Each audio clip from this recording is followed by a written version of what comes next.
And also, they work together really well. And so just making sure that they pay attention to detail. But I'm very, very pleased right now with the three of them. And then in the next couple of weeks, we'll see who provides the best production and who will take the lead on and separate themselves to be the starter. Hode? Hi, Shaun. Is there such a thing in football as having a good headache? Because it seems like you got three really good, capable running backs on only one football. How do you approach this? I guess maybe good problem to have.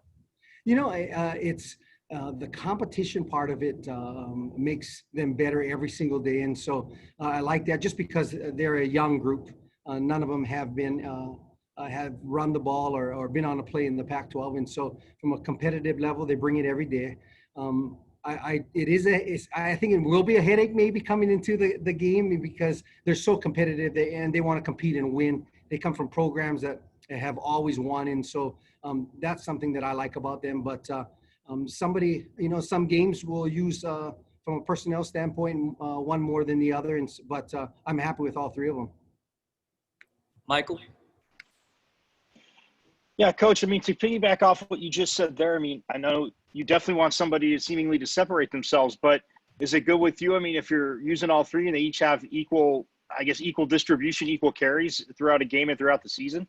Absolutely. You know, and to keep thread on their tires because they're so young too. And so from the physical standpoint, you know, that transition from high school into the collegiate level, I want to make sure the process is a little slower for them.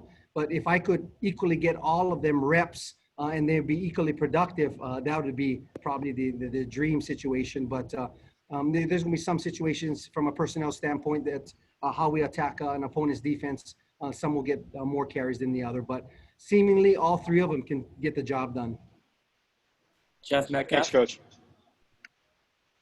When you did the 7 spring practices, you didn't have White. How much different has it made now adding him to the mix? It is a lot different. You know, Daniel was hampered a little bit by a hamstring, but he's fully good right now. But Rashad brings a different element. You know, he's that slasher back that's great out of the backfield. And then he brings a little bit of experience from an older perspective. And so he's brought a good thing into the locker room for those younger guys. And they all kind of bounce off of each other, ideas and the way to attack a defense. So it has been really good with all the three of them. Michelle? Hey, Coach, I have a question. Is Demetrius Flowers still at the program or is he gone? Because, you know, we keep saying 3 running backs, but I never heard that he left or wasn't part of the picture. You know, right now he's taking care of a few things. We don't know where that's going to end up, but as of right now, the 3 running backs are the ones that are taking probably 100% of the reps. Okay. Michael? And yeah, Coach, to follow up too on, I mean, obviously them picking up the offense, but has one kind of maybe started picking up more, I guess, on the defensive side, like picking up pass blocking and that you've noticed, like when you're running against the defense that they're picking it up a lot, maybe a little bit faster than the other two? You know, that's the hard part for me that makes it frustrating for me because they're doing everything right, Michael. And so I'm hoping, you know, maybe somebody doesn't do something right and somebody else moves up the depth chart, but all 3 of them are very football savvy and they're doing everything right. And so it'll come down to the wire and who's going to be the most productive in that game. And they push each other. The other day I walked into our room and all 3 of them are going over pass protections together. You don't see that when they're competing for a job. So is it a special room? Hopefully it stays like that all the way through the season. Thanks, Jeff?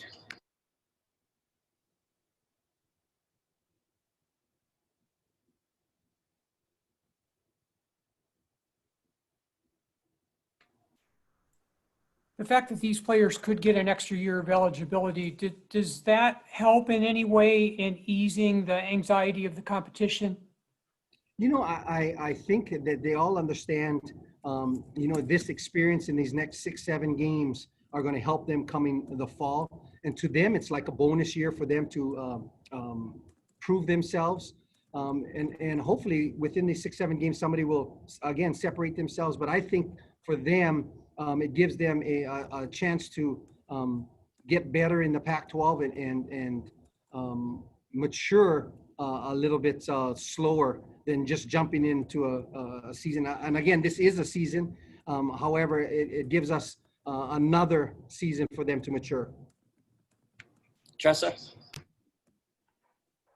Hey, Coach, thank you for your time. This isn't too relevant to the running backs, but, another factor with someone who runs is Jaden Daniels. How fun is it kind of having, this dual threat quarterback who's able to be just as efficient on his feet along with your 3 running backs? What can they learn from his game, maybe? The how Jaden attacks the defense, and they're always talking and I told them also to make sure that they gain Jaden's trust, because like last year, anytime Jaden got into trouble, he would dump the ball off to Eno and he would understand. And Jaden hardly makes those mistakes, as you can see with the turnover ratio. But I think the more that Jaden trusts our running backs and them dumping the ball off and Jaden dumping the ball off to them, that will just enhance their game as well. And so they're doing well because Jaden throws to them with routes on air, and he trusts them to catch the ball. And so I think there's a good relationship there. Anyone else? Yeah, hi. Sorry, Jeremy. This is Ode. Shaun, concerning the offensive line, I know a lot's been said about the upgrade in that area, especially with the grad transfers on the left side of the line. From a running back perspective, what have you noticed differently in the just blocking capabilities and level of blocking, I should say, this preseason compared to last year? I think they're building more trust together and that chemistry working. I think from an intelligence standpoint, this offense is tough too, and I think they're getting it. They're getting better every single day, and so that excites our room, of course. The difference, I think, is that left tackle and Kellen Deesh, the experience he has a little bit to secure that side, and then he's playing next to Donovan. So I know that Jaden's probably very secure and confident on that side, and he brings that maturity to that line. And so I'm excited about them, and they're getting better and better every day. I think once the camp is over and we're installing for USC, I think that chemistry will hold true. And then Jeff, last question. None of these backs really know Eno. Have you shown them or talked to them, given them examples of what he did that you might want to see them emulate? It's funny you say that.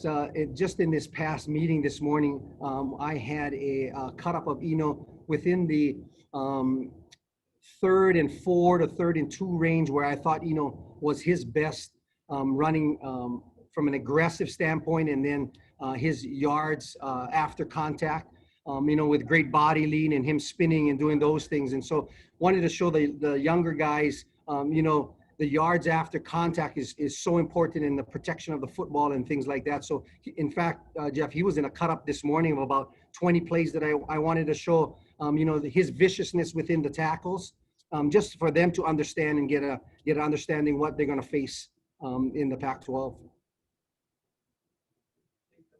Awesome. Thank you.